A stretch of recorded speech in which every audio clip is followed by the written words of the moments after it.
Matias Apostol, isang masugid na tagasunod ng Panginoon. Nasundan niya ang pagbibinyag sa Ilog Jordan hanggang sa pag-akyat sa langit. Siya ang naging kahalili ni Apostol Judas Iscariote, ngunit palihim na pinadakip ng mga Sanhedrin at binato hanggang mamatay. Initak ang kanyang ulo para palabasing kalaban ni Cesar. San Matias Apostol, ipanalangin mo kami.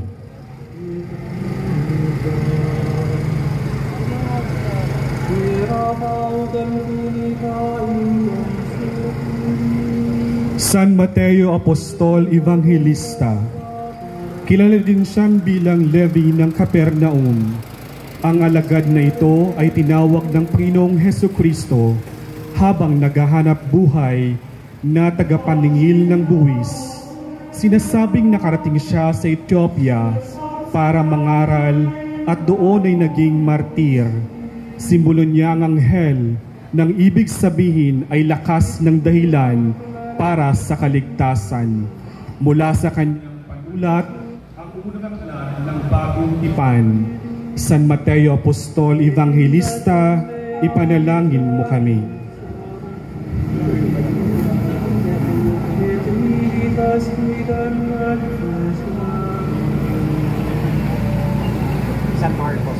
San Marcos Evangelista, mula sa ang ikalawang aklat ng bagong tipan, kung saan bahagi ang pangangaral at pasyon ni Hesukristo. Anak siya ni Santa Maria ng Chipre. Pinaniniwalaang sinugo siya ng Panginoon habang dala ang banga ng tubig para malaman ng mga apostol kung saan ihahanda ang huling hapunan. Simbolo niya ang leon na may pakpak bilang lakas ng loob tungo sa kaligtasan. San Marcos Evangelista, ipanalangin mo kami.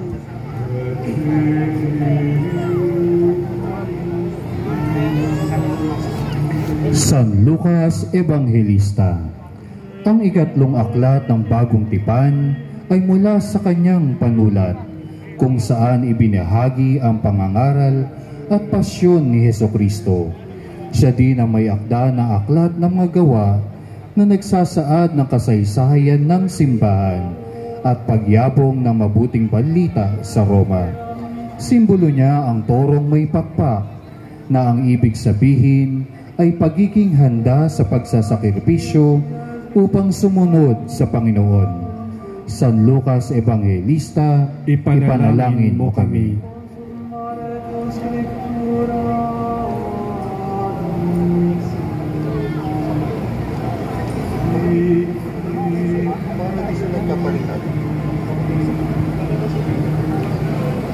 San Juan Evangelista, ang imahe ni San Juan bilang manunulat ng Ebanghelyo ay may hawak na pluma.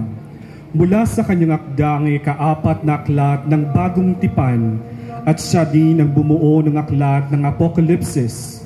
Magugunitang siya ang pinakabatang disipulo sa hanay ng mga apostol ng Panginoon.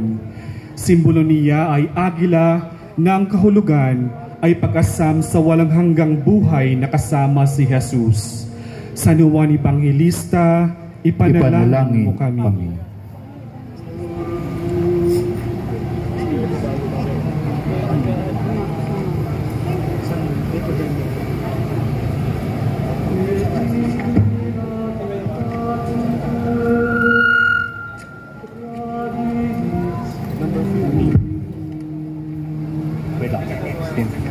San Nicodemo, ang Pariseo ay isang lihim na disipulo ng Panginoon.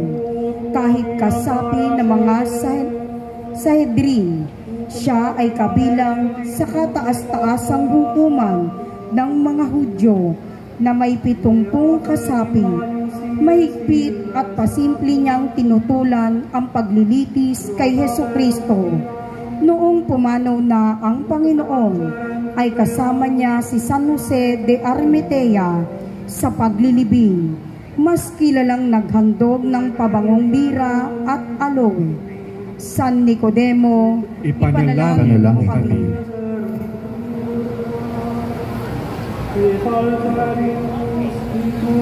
San Jose ng Arimatea, isa sa mga matuwid na kasapi ng Sanhedrin at lihim na tagasunod ni Hesukristo. Siya ang humiling kay Poncio Pilato para makuha ang bangkay ng Panginoon upang bigyan ng maayos na libing. Sinasabing katuwang nito si San Nicodemo sa pagbaba ng katawan mula sa krus gamit ang linong balabal. Buong puso niyang ibinigay ang kanyang bagong ukit na libingan kay Kristo. San Jose ng Arimatea, ipanalangin mo kami.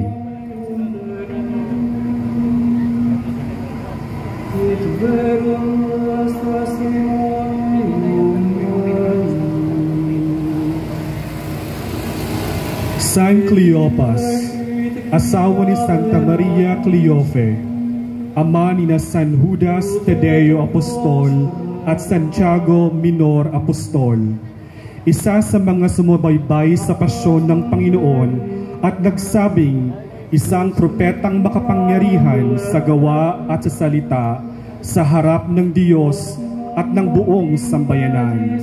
Noong gabi ng muling pagkabuhay, isa siya sa 2 disipulo na nakasumpong kay Jesus sa daan patungong Emmaus.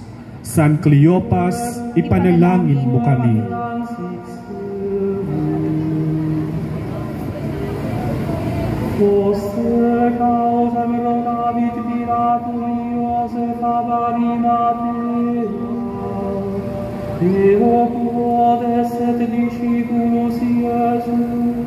Occultus autem propter metum Iudeum.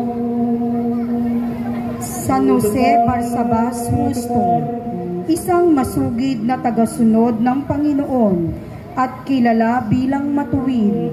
Naging kasakasama siya ng mga apostol mula ng binyagan ni San Juan Bautista si Jesucristo hanggang sa iniakyat siya sa kalangitan.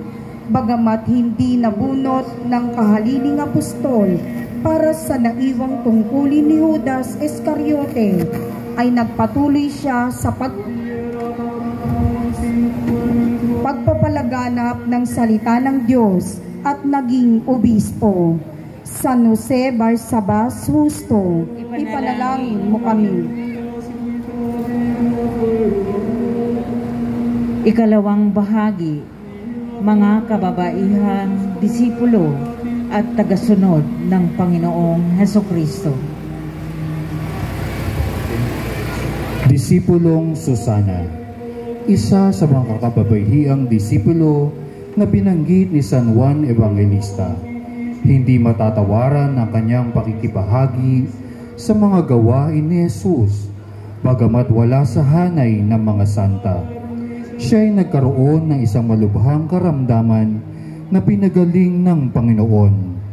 Dahil sa kaganapang ito'y ibinigay niya ang kanyang kayamanan para sa pangangailangan ni Jesus at ng mga apostol.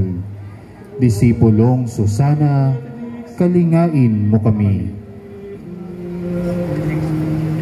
Santa Marta, kapatid ni San Lazaro at Santa Maria ng Bitanya, na pawang mga mabuting kaibigan ni Jesus.